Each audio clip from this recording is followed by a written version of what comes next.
What is up? Coach Emma here, and welcome back to the Fit Habit Life podcast, where we cut through the noise, talk real health and fitness, sustainable fat loss, and habits that actually work.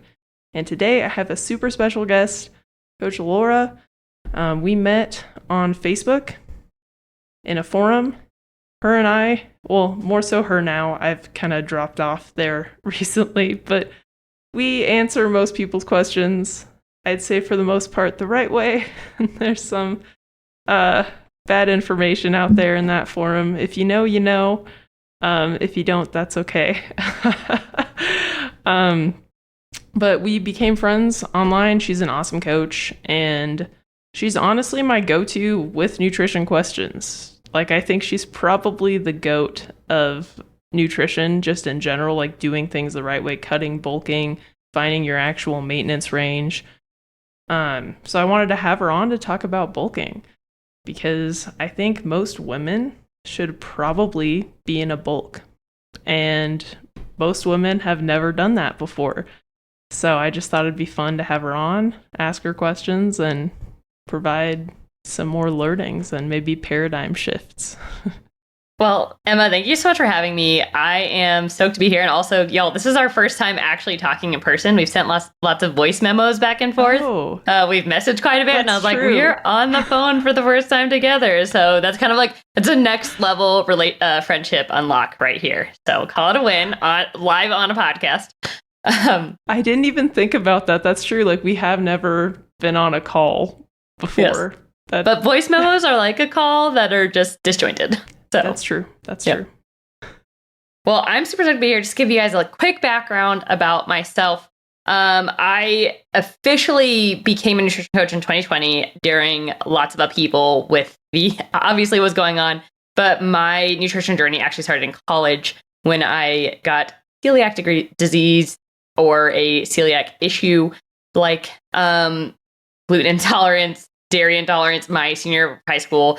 And I went through a lot of college doing a lot of troubleshooting on my own while I was trying to figure out what was going on. And that time, people didn't talk about gluten. People didn't really talk about those issues. So I tried every diet under the sun to try and fix my gut issues, and eventually figured it out after between my sophomore and junior year. But at that point, I was like very deep in my degree and a year away from graduating. So there was no chance in changing, going from like packaging engineering to nutrition, because I looked into it and I was like, this is too expensive. I don't need to be in school for another 3 years changing my major this late in the game. And so I just always kept it as a sided S thing. So from like, got my NASM CPT back in 2014, did a lot of fun stuff on the side, but the pandemic really pushed me to go from self-study to helping other people, as I was looking for like different ways to get out, as my job was like kind of changing over during a lot of the turmoil then. And so since then, I have worked for a number of like fitness companies and then starting my own. So I started Elevated Pursuit Nutrition and later Practical Athlete on the programming side.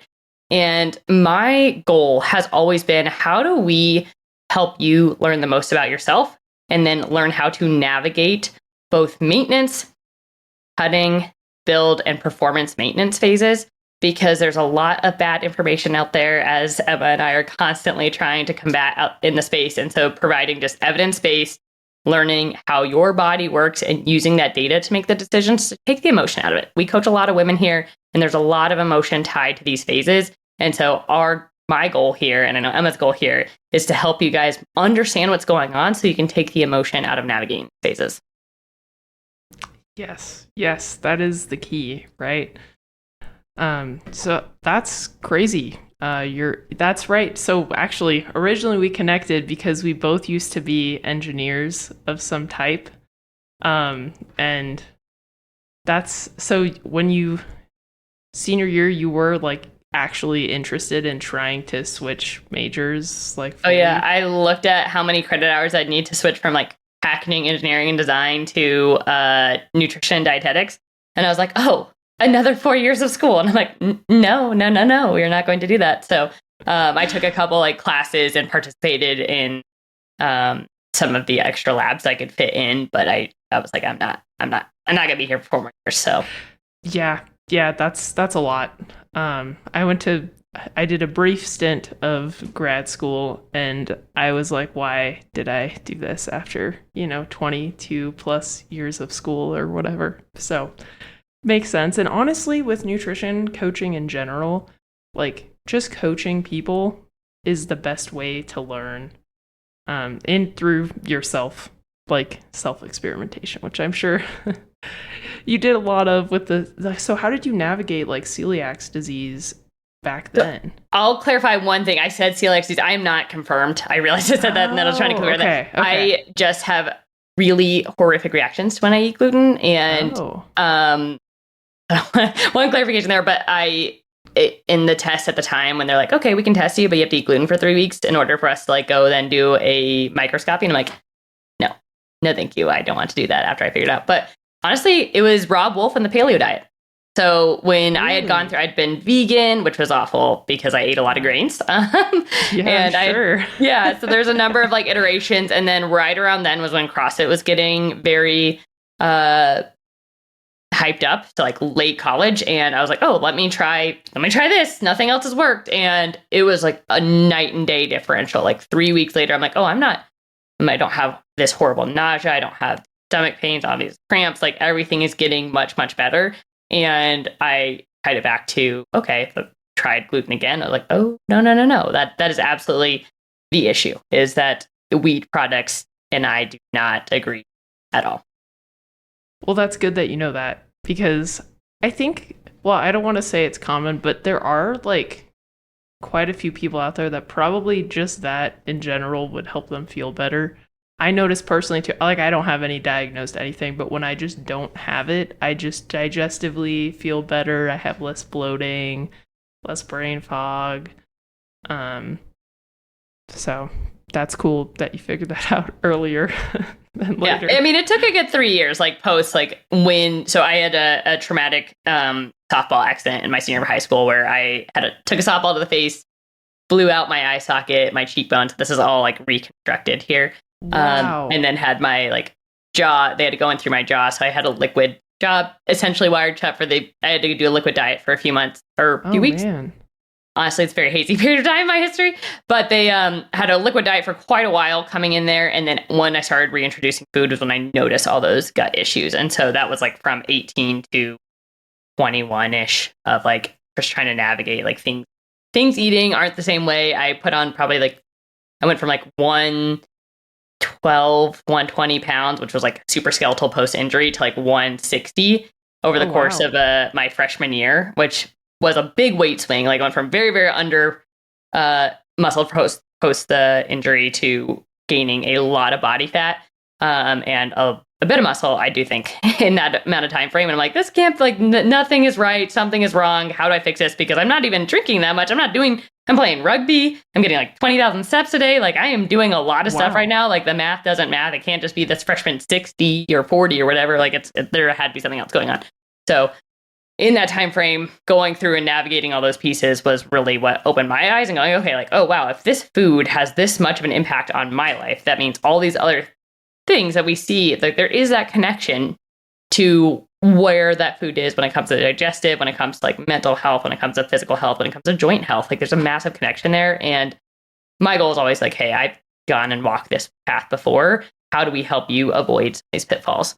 How do I help you avoid the pitfalls that I've learned from other clients when we're coming through these stages as well? Yeah, that's crazy. How did you get into tracking? Was that part of your journey as well? And those like from freshman year to senior year, did you start that then? Yeah, I started definitely. I remember getting my first smartphone after like the Nokia brick was somewhere like freshman year of college, and then apps came out. Like there were some apps, they weren't like, it was like the Sidekick still. So I feel like I downloaded MyFitnessPal in 2012 or 2013-ish. I would have to go back to 2011 maybe. And stopped. And then somewhere around like 2015 post-graduation, I was a lot more consistent tracking and learning about the things because I was like, okay, well, I know I got to eat protein. And as a type A engineer, I'm big on data gathering of all points. So I've got spreadsheets dating back pretty much like a decade of all just random measurements or data points here and there. But learning how to understand what's going into food things, because in the same vein, actually helped my husband discover he has like a very significant corn intolerance. Oh. So it's just one of those things where you're like, okay, learning to track was like a helpful data gathering tool. Like, okay, if we're having an issue, like what did we eat in the last 72 hours? Why, which of these things is not like the other, which of these things might have caused the issue? And so that has been an instrumental tool, not just in navigating body composition, but in navigating how those foods interact with your body as well. Yeah, it's crucial. And I have some clients that are like super type A, and they're great because they do all of that. Like they track everything. And I usually have to pull them back. Like you can have an untracked meal here and there. Like you don't have to worry about this thing. But they're a lot easier to coach because I have that data and we can look at their biofeedback. Like, okay, your digestion changed. What changed over the past like couple days? Like, what did you eat that caused this upset? Did you travel? Did you have any extra stressors in your life that could have contributed to that? But if you don't have the data, then it's tough because recall for humans who don't care about nutrition of the nutrition that they ate is like not great. Yeah. Yeah. And it's tough. And I mean, even still, like I'll look back and be, oh, I forgot to, I eat the same breakfast every morning. I have heard like my breakfast has been the same for about 5 years, plus or minus. And even still, because I occasionally make my own like gluten-free loaf bread, and I am not good at cutting slices of bread. Okay. Absolutely terrible. Like if you look at my like bread slices that I've like sliced up, some are like this thick, so a 1/4 inch thick, some are like an inch thick. So I have to weigh it every morning because the difference is pretty like 100-calorie difference depending on how I cut my slices. And if I don't do that as I'm like I don't write in my Chronometer app, which is my preferred app of choice, but if I don't write in Chronometer at 8 a.m., oh, it was 100 grams of the gluten-free bread instead of 70 like yesterday, I will have forgotten that by lunchtime. So like the people, when somebody tells me, oh yeah, I had exactly 75 grams of berries at breakfast, I'm like, really? Because I don't remember how many grams of berries I had at breakfast. Like that data point went into my head, into the app, and immediately disappeared. So recall posts. And it's one of those things I always tell people, like, hey, if our tracking isn't that great, then we have to understand that we have a greater tolerance for your expectation. So if we are in, like, I can think about a client right now who wants to go into fat loss phase, and this client had a real big struggle. Last week, she's like, my weight is all over the place. Something's gone wrong. And this is a newer client. So we're working through some troubleshooting here. And I look at her food logs. I'm like, hey, like you have kind of generic pasta salad, 1 cup. And I'm like, what pasta salad is this? And she's like, oh, my daughter made this recipe. It's like kind of creamy, has bow tie pasta, whatever in there. I'm like, okay, well, this generic entry you chose has 150 calories per cup. And let's just go put in Kroger, Kroger deli pasta salad. 1 cup is 800 calories. You had 2 cups a day for the last 4 days. So I think while you tracked 1,700 calories and you're using cup measurements, if we had used a food scale and used a little bit more of an accurate entry, you would show that you tracked 3,000 to 3,200 calories a day. And so when you're trying to navigate precise phases in nutrition and you're wondering why things are going awry, usually tracking is the first place to look before we try to make an adjustment. It's like, hey, like, is there something, are we guesstimating, or are we tracking at the end of the day when maybe we need to be tracking at the beginning of the day? Is there some like pre-logging we can do here? Because 90, 80% of the time, that's usually where it can get cleaned up before we have to make an adjustment. Yep. Yeah, agree. A lot of my clients, we work on pre-logging. It's so beneficial. People don't understand because then like at the end of the day, you just forget, what you ate, or maybe you forgot to weigh, or, anyway, yeah, it's most of the time that is the case. And then when you do that, you're like, oh, I'm not eating 1,000 calories a day and not losing weight. I'm just not tracking things properly. Correct. And it's easy to do, guys. Like the thing is, I totally get it. And especially if this is something new to you, it's a learned skill to identify, oh, the generic ham and cheese croissant isn't a ham, cheese, and egg croissant isn't 300 calories. Like the one that I'm getting from the grocery store or the deli down the street is probably twice the size. But you don't know that until you know that. And so part of our goal here as coaches is to help guide you in understanding how that difference can be. And so the same way that whether it's like, okay, let's try and break it down into its most basic parts. And if that's a skill that we want to teach you so that you understand, oh, wow, this is quite a bit more calorically dense. You know, I can think of another male client who went to Freddy's Frozen Custards, which I don't know if you're familiar. I don't know if you're familiar with this. Okay, we have them here. So it's a fast food restaurant for those of you guys who don't have it. And he had put in like a generic cheeseburger entry for 300 calories and generic restaurant fries. And I was like, oh, did you make like fries and burger at home? He's like, oh no, I went to Freddy's. And I was like, oh. I was like, why don't we just go put the Freddy's entry? And he's like, yeah, I thought I looked for it, but I couldn't quite find the one. I was like, well, we'll just get close enough. We'll get the Freddy's bacon cheeseburger instead of your random bacon cheeseburger. It was like a 2,000 calorie delta. And I was like, that's why you're not feeling so great today, is because your dinner was 2,000 calories and you got a milkshake. So like, but you know, but when you don't know, it's hard to identify. And that's like, guys, like if you can start getting to track when you're at home and testing these things, like using your food scale, and you go, okay, well, this is what it looks like at home. It'll be easier for you to identify when you're out and about what that looks like versus just plug and playing a generic entry. Yes, yeah. I for years was tracking food, quote unquote, and I was not using a food scale. And I underestimated what a restaurant portion would have of oils or calories or whatever. And when you start using a food scale and at home and you're like actually measuring the portions, you'll be shocked. The biggest shock for me was peanut butter. I feel like that's a big. I was using like 4 tablespoons every morning. Yeah. So yeah, that's like 600 or well, no, maybe 400 calories. Maybe. Yeah, that's all right.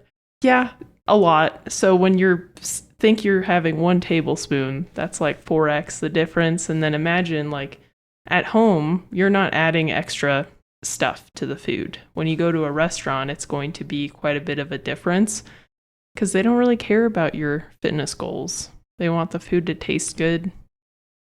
So usually more sauce, more oils, more sugar in the sauces and whatnot.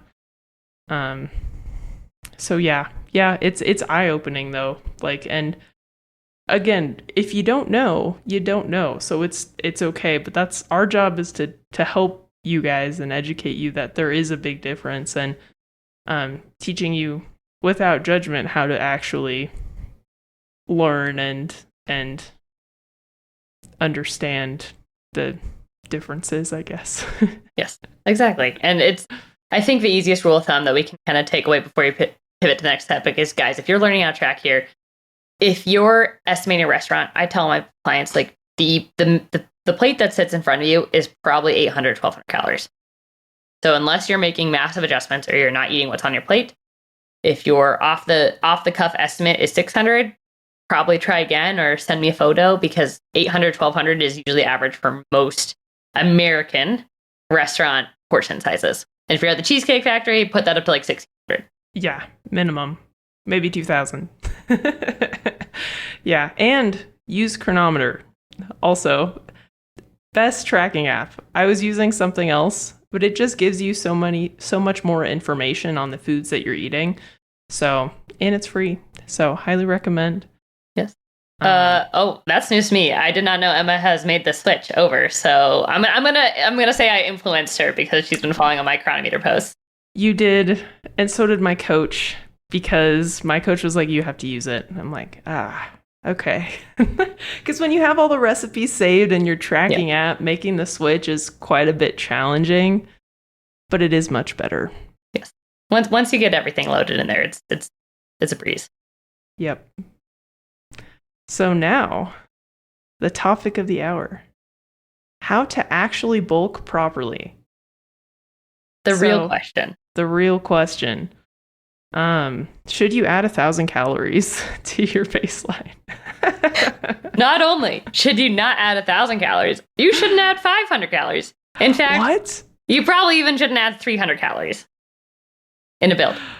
That's shocking. Yeah. I always start out with the call going, how many Oreos do you think you need to add to get into a surplus? I don't know. I haven't had an Oreo in a long time, to be honest. So I'm not sure. Maybe it's 4. 1.5 Oreos is what it takes to start a surplus. Yeah. So, generally speaking, and I'm going to give some broad spectrum, but ladies, men, you're listening. We have a lot of really good research out here about what optimal rates of gain are for women. And what has discouraged women from building for so long is they hear these like, oh, go mad, go drink a gallon of milk a day. You need to eat 500 calories. You need to do all this like crazy, more calories this day, no calories that day, fasting day, low carb day. And it makes it really intimidating, and creating rules around this, or saying you have to have this many more calories, sets them up for failure. And we go, okay, hey, like building muscle for women, for most women who are at least intermediate. So when you are a beginner to training, you are going to build muscle pretty much as long as you're not in a 1,000-calorie deficit. You are sending the stimulus for the very first time that it's time to build muscle. And as those newbie gains come on in the first 6 months, as long as you have a little bit of protein and some calories in the system, you're likely going to build some muscle. But after that, it takes a little bit more work. And so what I will consider optimal for many clients is a roughly 0.2 to 0.5 rate of gain per week. What that kind of backs into, it's like you're roughly looking to gain about a percent of your body weight per month. There's a little bit of nuance there, but for most women, if you're between 0.2 and 0.5 consistently, you're in a great spot. 0.2 to 0.5, that's 100 to a 250 calorie surplus. That's it. So 1.5 Oreos is like 90 calories. Oh, yeah. Okay.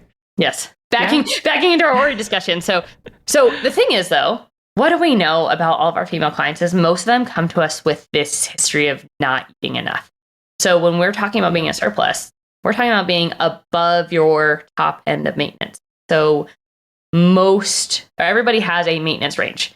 You guys have done a TD calculator and you're like, no, my maintenance is 2,125 calories. And like, no, it's a range. Some people's is a small range. I do have clients who like maintenance range, okay, it's 2,100, 2,150. And if they have a really, really tight one, and there are clients who have like a 200 to 300 calorie maintenance range, we're like, okay, as long as I'm between 2,000 and 2,300, I'm maintaining. So kind of step one is you got to figure out what your maintenance is. But in order to be in a surplus, you have to eat that, 100 calories more a day every day. And we have to get above that top end of maintenance. So for that client whose top end of maintenance is 250, they need to eat 2,250 every single day without fail. So we'll set a range, because I think in my practice, I think it's easier to have a range to shoot for. So in this case, I'd say, hey, okay, you have to get over 2,250. And as long as you're between 2,250 and 2,350, we're going to be in the sweet spot for this muscle building range. And that's our goal, is that you are eating that 100 to 200 calories above your surplus, above your top end of maintenance for months. And that sounds like a very scary thing. But when you break it out and you're like, okay, if I'm only gaining, again, 0.2 to 0.4, so 0.8 to 1.2 pounds, 1.6 pounds per month. 5-month build, you are maybe gaining 5 pounds. And what do we know what the research says when we back into these numbers? So there's a new meta out by Stronger by Science last October, so about a year old. But it helped us for that range I just kind of stated.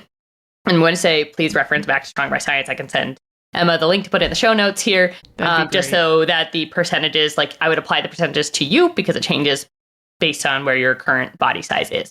I'm giving you rough numbers, but I say if you're between 130 and 180 pounds, 0.2 to 0.5 is a good range to shoot for. So that is a conservative rate of gain, and that means that the majority of the mass you're gaining is lean tissue. So I just said we're going to gain 5 pounds in 5 months. Well, would you feel a lot better about it if 2.5 to about 4.5 of those pounds is lean tissue? Yeah, and so most, like, that is the best way to do it, like very slow and small changes, because then you minimize the fat gain, and then you've built your resting metabolic rate, you've built more muscle tissue, so your body has a higher maintenance calories now. And so then when you go into a cut to reveal what you've built, you only have a couple pounds to lose because you didn't put on that much body fat. And oftentimes a lot of the I guess bulking information comes from fit bros or bodybuilder style people, or people who struggle to put on weight because they probably have a really large maintenance range. They're very active, they're young, and they're men. So they probably do need to eat a lot more. Just their resting metabolic rate is a lot larger than most women's, and most women who have dieted for decades, usually those are, the people that come to coaches because they've struggled. I struggled too, so that's why I coach. But they don't have a high maintenance calories because they never built any muscle tissue. They were just always trying to lose weight, and they've probably lost a lot of their muscle mass as well. So that's why they struggle. And anyway, that's why I wanted to have you on, because you're the expert here. This is not something I've done properly ever for myself. And I think, so I've done way too much, like put on too much weight. And so I have a lot of muscle mass because I was an athlete and I've trained for decades. But whenever I was in a quote unquote build, I put on so much body fat, it was like super uncomfortable. And then it's like you have to go into a big cut to reveal the work that you've done. And anyway, most women have body image issues. They are scared to add more calories to their diet. But really, that's probably what most women need, honestly. So anyway, when would you say it would be appropriate for somebody to go into a bulk? So I actually think that that everybody needs to do it once. And the way is even if you guys have a significant amount of weight to lose, like you sign up with Emma and you're like, Emma, I have to lose 50 pounds. And you're like, great. That's like a 2 to 3 year goal. And we cannot diet for 2 to 3 years straight. So what are we going to do to optimize that? And if we are in a deficit, you are going to lose 10 to 50. Assuming your strength training and your protein is high in a deficit, you're going to lose 10 to 50% of that weight. You're going to lose is lean tissue. So what we want to do, because she just talked about a build is going to help you have a better fat loss phase afterwards because we're rebuilding it. We want to break up our fat loss phases with a muscle building phase. So we're going to be super conservative, but the best thing that you can do to have a better fat loss phase is when you are in your off season of dieting, is that we refine that top end of maintenance of yours and build for like 12 weeks, even if it's just 12 weeks and you're using that to break up your fat loss phases.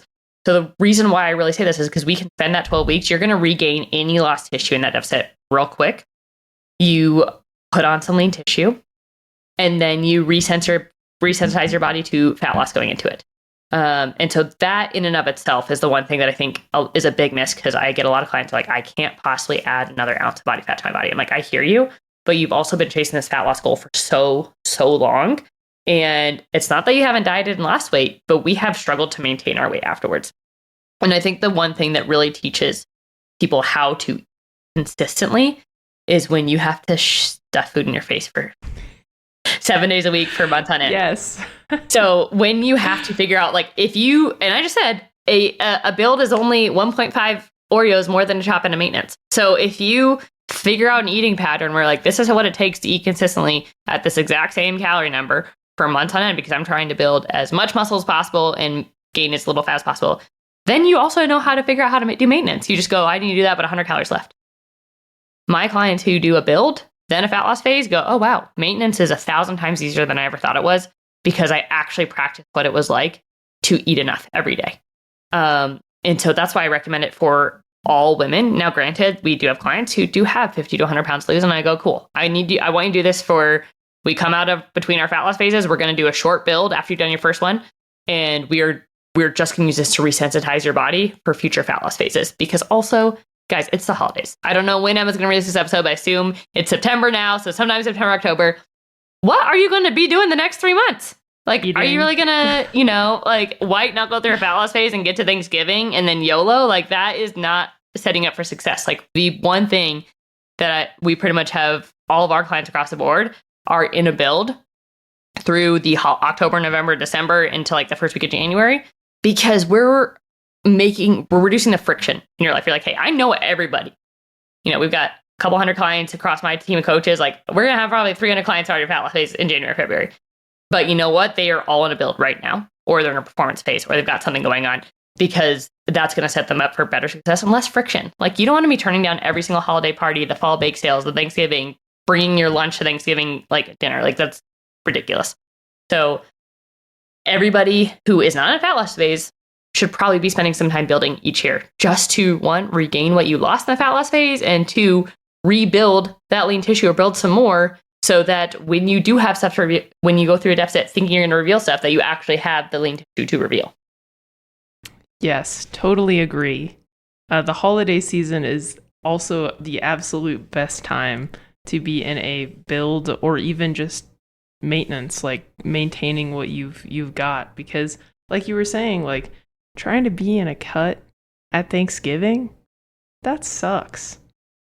Like, that's terrible. Like, I've thankfully I don't think I've ever done that, but I've seen like family members like during the holidays are like, yeah, I'm like trying to lose weight. I'm like, that sucks. I'm gonna get another piece of pie, and I'll have your piece for you. But yeah, it's and this is the perfect season. Usually too, it's funny though, because now people are more ready to sign on to coaching because their kids are back in school. They have more structure in their life. And a lot of people are wanting to lose body fat. But I don't think they think big picture. So how do you help like clients realize like this is going to set you up for success long term?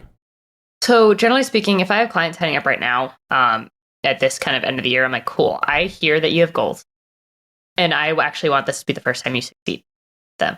I understand you want fat loss, but you've told me that you've gained and lost the same 15 pounds 5 or 6 times. Why don't we figure out how we actually maintain right now? And if you're going to maintain, you might as well find what your top end of maintenance is. And guys, inside secret here, if you have to find your top end of maintenance, you actually have to start a build, because as you increase calories to test how many can I eat on, eventually you're going to get to a number where you're like, oh, I am gaining consecutively for 3 weeks, just a little bit. Again, we're only adding 100 calories here. And you go, okay, well, at this point, we have a crossroads. We be like, oh, I've found my top end of maintenance. It was 100 calories ago, but it feels pretty good over here. Do we stay in a build? Do we pull back? Like, I do leave that up to them, but I also go, hey, like, you've told me, we just walked through your entire history of dieting, and I want you to figure this out. Like, I need you to figure out, how do I eat consecutively? And if you figure this out now, and we start a fat loss phase mid-January, you are going to already have the tools to do this. What I don't want to have happen is we go diet until the 2 weeks before Thanksgiving, and then we repeat the same pattern of behavior that we had this leading up to this. And there's a process called collateral fattening when you surplus in a deficit, which also happens in the couple weeks post deficit too. So imagine you dieted all the way up to a cruise and you were really, really tight. And then the week of the cruise, you're like, okay, I'm back at maintenance. I can eat whatever I want. And you're like, I come back from the cruise and like, why am I not maintaining that? Some of it's water, some of it's salt, but there is definitely some body fat regain that happens because you were just in a deficit for 12 weeks. Your body, you're mentally decided that you're back at maintenance. Your body is like, no. This girl has not fed me. And now there's a surplus of calories. I don't know when my next calorie is going to come in. I'm going to hold on to a lot of this as body fat because I am not certain if we're actually at maintenance yet. And so that process, literally called collateral fattening, is what has set up so many women for yo-yoing. And we go back and be like, well, how do I somehow lose 15 pounds and gain 5 pounds back a month later? And it's because we have not set ourselves up for success when learning how to do maintenance. And so as clients are coming in this, I'm like, cool, like we are, and I have very adamantly stated this across our social media. You get an email about it when you sign up for our email list. We're not a fat loss first company. And so I know that I frankly probably have lost out on more clients than I could count. Some I have told to their face that, hey, look, if you're signing up with me, the same 15-pound person, We did a consult probably a year ago. And I was like, hey, I hear you, but like, you just told me that you have regained the same 15 pounds. She's like, well, I just need to get there and then we'll figure out maintenance. Guys, I'm gonna be honest, it never works. Like, you're going to regain the 15 pounds, we'll figure out maintenance, and then we have to do fat loss again. I'm like, you're going to pay me longer, and I will have done a disservice to you because like we didn't get to your goals. And I'm like, if you are hiring me and paying me a lot of money per month to help you, I'm going to make sure you do this right. If you aren't committed to even doing that, then I don't think this relationship is going to work because you're not bought in on the philosophy, quite frankly. Yeah, it's a struggle too. I don't so some of my clients, like, we don't do like necessarily like bulk or cut. Well, there is like I sell fat loss. So like, yes, there's like a fat loss phase, but the first like 3 months, usually it's just establishing like those baseline habits and getting their metabolism back to a healthy place. And yeah, like finding their top end of maintenance. And oftentimes like they hate that part.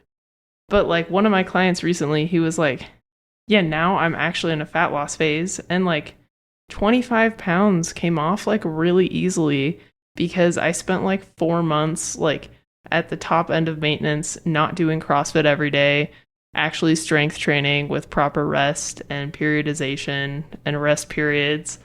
And he wants to bulk now, which is like kind of cool. I'm like, sweet. Yes. He's like, what's next? What can we do next? And I'm like, there's a lot of things. I'm excited.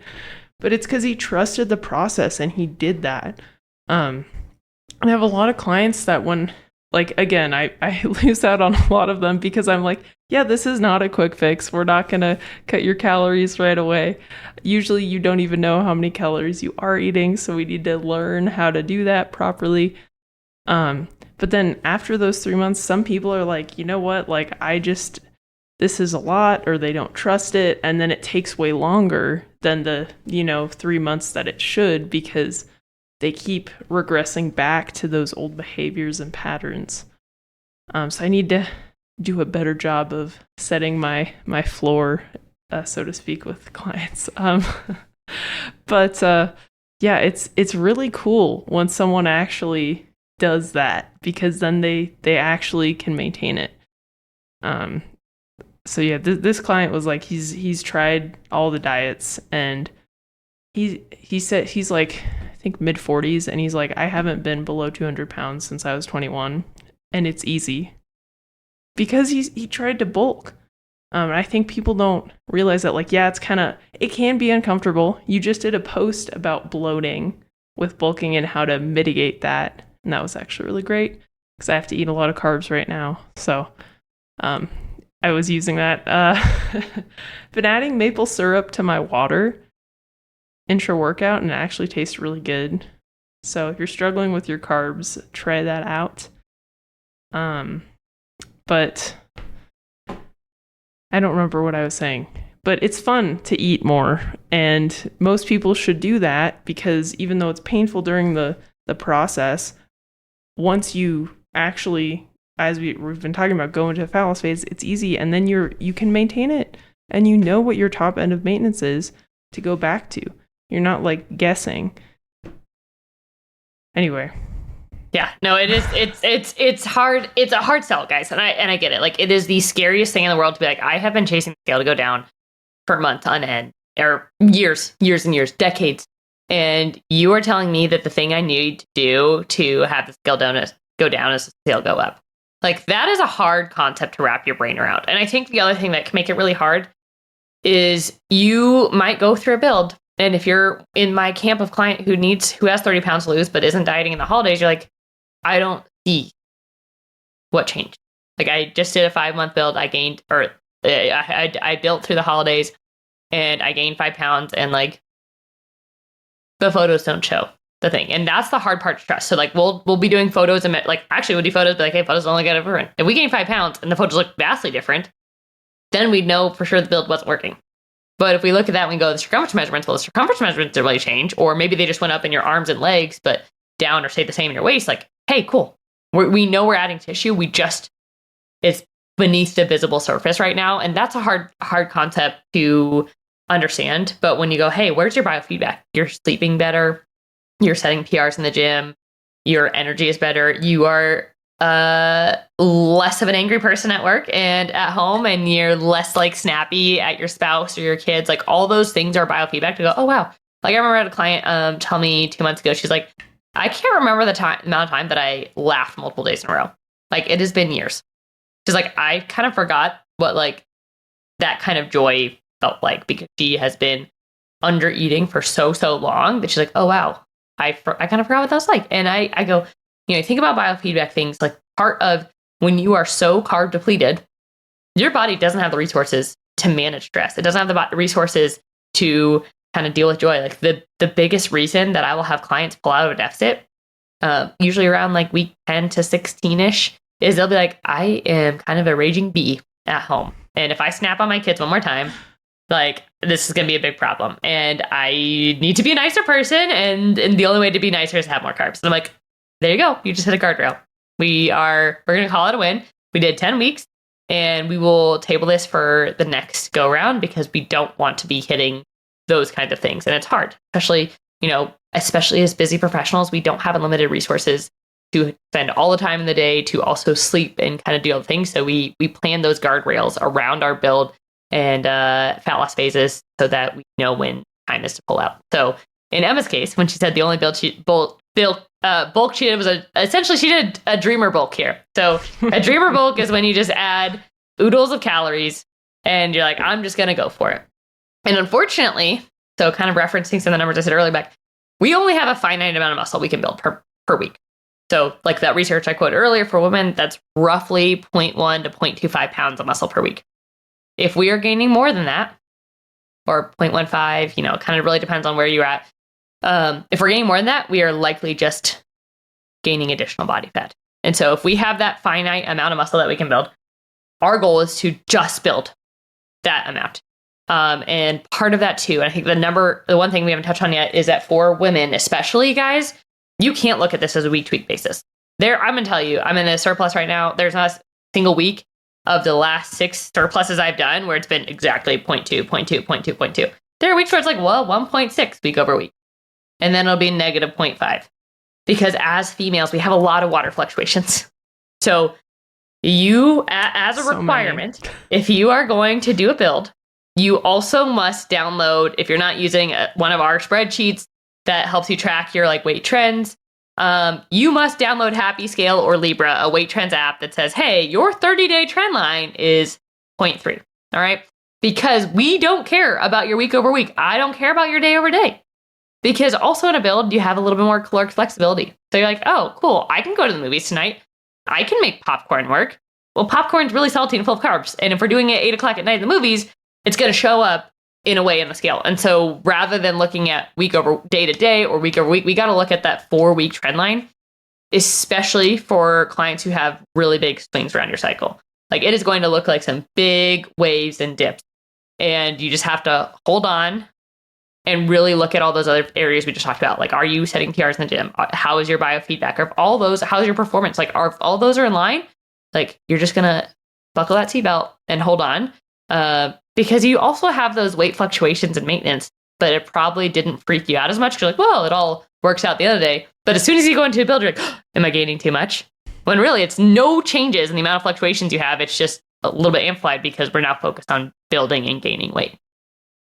Yes. Yeah. Those, thank you for talking about that. Cause yeah, women specifically, like you said, with our cycle, it's just week over week, we retain different amounts of water, and then going out to eat, maybe you had more sodium than usual.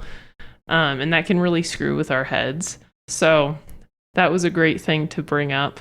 And yeah, you can't build as much muscle as you'd like. Unfortunately, that would be cool if it was like a pound a week, but it takes a lot more time to do that. And I was just listening to Alan Aragon on a podcast, and he's like, if you're building 1 pound of muscle a month, that's like crazy. Like that's really impressive.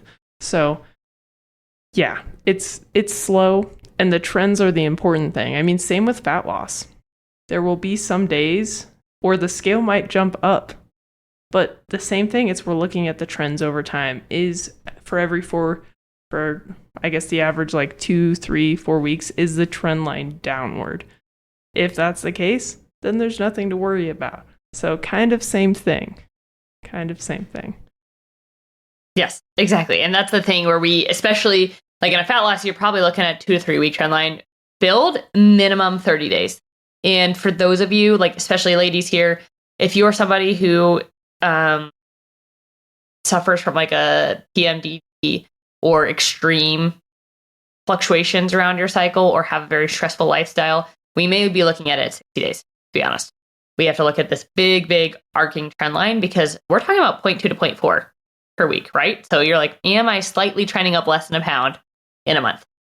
That is a very finite data point. And if you have lots of variability going on in your life or lots of variability going on the scale, we go, okay, we might need to weigh this metric a little bit less as long as we know that our food's in the right place. And along with that too, when you're thinking about like as a navigating scale things, is 50-50 chance that you probably gain 2 pounds your first week. So like mentally prepare for that. Because we're adding 100 calories to like 25 grams of carbs. I have a lot of women, 50-50, can't tell you. But if you are the kind of person, because everybody listening to this podcast probably dieted once, if you're the kind of person who drops 2 to 3 pounds your first week of dieting, you are going to be the kind of person who gains 1 to 2 pounds the first week of your build. That's just a trend. I see it. I've seen it across 500 data spreadsheets of clients. Like, it is a thing. So if you are quick to lose, you're usually quick to jump up with a little extra glycogen because you just added 25 grams of carbs, probably a little bit more than that. You might have been getting a little excited and added 50 grams of carbs. A little 50 grams of carbs is going to hold 200 grams of water along with it. That's 250 total grams in your GI tract, which is a pound. Maybe half pound. Either way. I'm not sure, to be honest. Yeah, I did grams to 1 kilogram is 2.2 pounds. That was a quarter kilogram. So the half pound, plus then you have the food that it actually is. So like you had an apple, that also comes with a lot of volume too.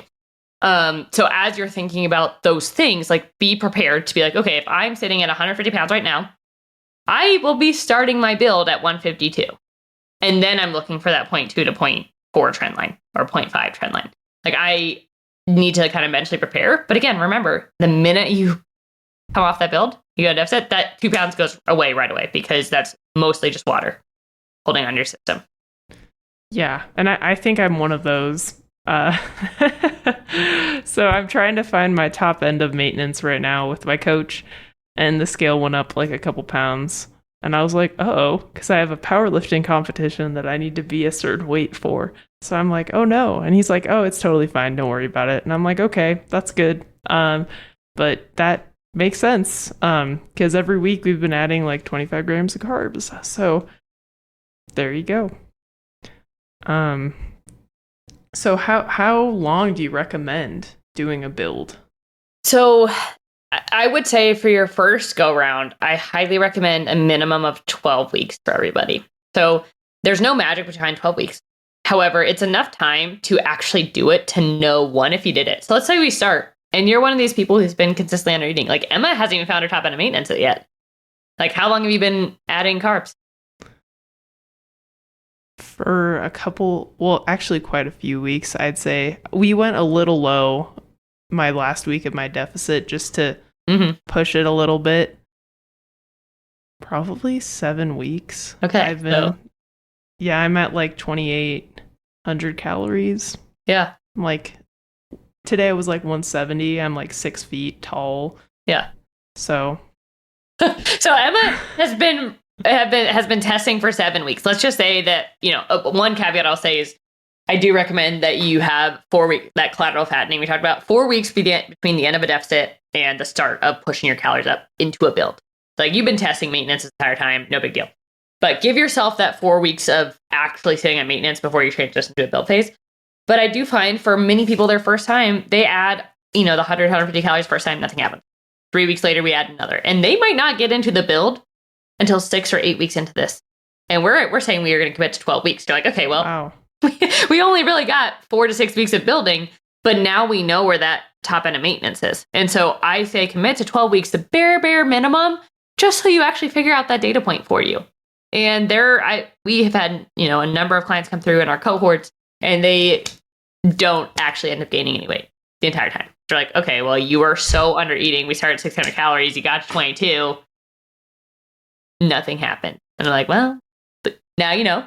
But what that's it. So that's a go 12. The max amount of time you should spend in a build is about 10 months. So the reason why is we do have, if you listen to Alan Aragon too, I highly recommend. He talks about this point where you get to about 10% of body weight loss or 10% body weight gained.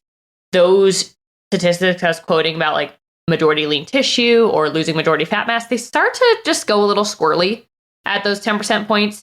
And while we don't have like a specific research reason for this, it's shown enough anecdotally that it's worth noting to go, hey, like if we keep pushing beyond that 10% body weight gain, so for MSK, 17 pounds, granted, I have only had 2 clients ever actually gain 10% of their body weight in one go. So usually there's a calendar reason or a lifestyle reason, or you're like, Laura, I said I would gain max 10 pounds. I am done. I'm out. The 2 clients who did the 10% are very, very small people who had who it was 10 pounds for them because they're, 12 pounds because they have a lot of muscle to gain and they're in that newbie phase. I'm like, cool. Like we might as well go because you have nothing else to do. And there is no cutting to reveal muscle that isn't there. Like you got to gain some weight and we're going to do that. So, generally speaking, a lot of people find a sweet spot like 16 to 20 weeks. I would say that you start to psychologically is the number one reason I have people bail. They're like, that makes sense. I'm feeling a kind of way. And then we go to the cut. They're like, oh, I wish I had built longer. And then we do it again. So, but for the most part, I'd say 12 is the bare minimum, just so you can get the experience under your belt to be like, what does it look like? And how can I reap the benefits of also understanding how to eat consistently every day? It's a lot easier to learn how to get your protein in when you have a bigger calorie budget. So like 12 weeks would be the bare minimum. I think everybody is, in my opinion, if you're building out your year, as much time as you don't have in fat loss should be dedicated to a muscle build if your calendar schedule allows. That makes sense for sure. Trying to think of any other questions that I have or that somebody might have. Is there anything that I didn't ask that you think would be important for us to address? Yes, I'll probably add one more thing from a programming standpoint, guys. Yes. Yeah. We just talked a lot about food, and while the food is important, there are kind of 2 very important other buckets here, or 3 very important buckets. So like if your food is in check, great. Stress recovery programming. So stress, like guys, if you are stressed out of your mind and you're not sleeping, or you are like, I can barely focus at the gym because like work is consuming me, or I've got this big personal issue happening, this is not the time to be building. Your body is focused on other resources than recovery. So if your stress is out the wazoo, like we got to get that in check before we can proceed with the build. Recovery, you got to be able to be sleeping. Okay. If we are not sleeping, the odds of the muscle building process happening overnight are much lower. And so like we got to be working on, the stress and recovery go hand in hand, but those 2 pieces do need to be in play. Or we're not going to be optimizing those that like rate of gain to being as much muscle as you can be. But most importantly is you have to be picking a program that has you training close to failure frequently and progressively. I have a lot of people come in from popular programming companies that maybe have multiple phases in their programming, but the phases oscillate between like a strength cycle and then a hypertrophy cycle and then maybe like a metabolic cycle. So super high reps and super low reps. And unfortunately, both super high reps and super low reps are not super great for being in a build phase. So if we are training really, really low reps, you're trying to find 1 rep maxes here, we're not really getting adequate volume for muscle building. And also, it is really hard to assess how close to failure we're working when you're doing 1 rep. You pick up 1 rate, you're like, So Stronger by Science also put out a different one, but essentially there is data that says you can build muscle between 3 and 50 reps. Well, that's all great, fine and dandy, but you have to also be able to assess failure and how close you are to failure in that rep range. And what we do know is that people are much better at assessing failure in the 6 to 12 rep range than they are below 5 reps or above like 15 reps. Because above 15 reps, if you're doing lateral raises, you're like, am I getting close to failure or am I just dying because the set is 2 minutes long? You're dying because the set's 2 minutes long. So I would highly recommend that you are following a periodized hypertrophy focused program. That doesn't mean people can't build muscle doing the other ones, but if you are newer to lifting and you want to make sure that you're not leaving any gains on the table, strongly recommend a hypertrophy based program that progressively overloads you and for the most part is training close-ish to failure across the training cycle. So whether you're using like reps from failure or RAR or RPE, that over your 4 to 8 week cycle that it progresses closer and closer to failure and you are pushing yourself every week. Like don't eat that 1.5 Oreo per day and then just show up to the gym and lift the exact same weights and reps. You're like, it's probably not going to do much for you. You want to make it hurt a little bit and go, can I beat last week's numbers? And if you're in a build and things are going right, 80% of your workouts, you should be feeling like Wonder Woman. You should be like, I'm stacking PRs on this movement. Like, this is great. I got a little, depending on what training app you use, I got a little trophy or a little star. Like, woohoo. Whatever that looks like for you, you should be pushing hard in the gym. And so picking a program that aligns with your goals is imperative so that you are having the frequency and training stimulus that goes along with your 100 to 200 calorie surplus. Make sure that we are making the most of this build phase. That totally makes sense. So how do you usually like program that for a client? Is it like full body splits, upper lower splits, 4 days a week, 2 days a week? My personal preference is 4 days a week, upper lower splits. Full body is really tough, guys, especially when you're newer to training, you're in the newbie to intermediate phase. Full body's probably fine because you're like, okay, I can go in and push. But the more intermediate or late intermediate you get, the more you're bringing every workout. Because when you're a new person to lifting, you're like, oh, like the deadlift, it comes right off the floor. And then you add 50 pounds in your first 5 weeks because you're getting better. Your neurological stimulus is better. But as you get better and better at deadlifting, you're like, oh, I know that I'm using exactly the movements or the muscles I'm trying to use. Like the stimulus is much harder. And so when you think about how much volume do I need in a full body workout, well, that full body workout has to be 90 minutes if I'm adequately going to hit, my quads, glutes, hamstrings, chest, back, shoulders, arms. That's a lot of volume and it's very mentally fatiguing. So I find for most people doing an upper lower split or a push pull leg split, it really doesn't, I'm going to say it doesn't matter. It does somewhat matter, but one, find the program that works for you.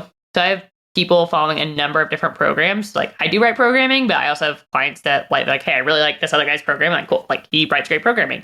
I think there's a lot of really good people in the space who do it, but finding a split that works for you where generally you're getting about 2 times-ish a week frequency, or even call it 2 times every 8 days. So for example, let's say you're following a upper lower split, but you miss a day and you roll it over to the next day. Well, you really did 4 workouts over 8 days, right? If you moved it from a Friday to so I think if you have something like an upper lower split, that works out pretty well for most people because they're also time dependent. They're okay, full body sounds great, but I can't even carve out 90 minutes to be in the gym, let alone the 15 minutes to get there, 15 minutes to get back. So my personal preference is that, plus then I don't have to think about doing so many working sets in one workout. Yeah, once you get up there, they take really long, and yes. Recovery days are really crucial. So something I used to do was I would just split up the workouts, but then I wasn't recovering enough, and I just had a lot of inflammation. And so switching to 4 days a week has been game changing. Yes. And it's nice to have off days. So.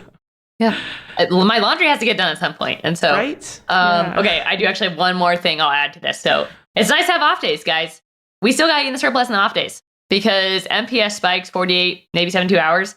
So if you work out on a Friday and you take Saturday and Sunday off, you are still building muscle Saturday and Sunday leftovers from Friday workout. So if you cut you're like, oh, no, I'm not lifting. I got to cut my calories back on Saturday and Sunday. Well, wait a minute. You just hamstrung yourself on some of the gains that you could be making those days. So eating in a bit of a surplus every single day of the week is my personal preference. One, it also teaches you less confusing. You have the same targets 7 days a week, makes it easy. But the other 2 things I'll add in there is that, again, teaches you, recovery.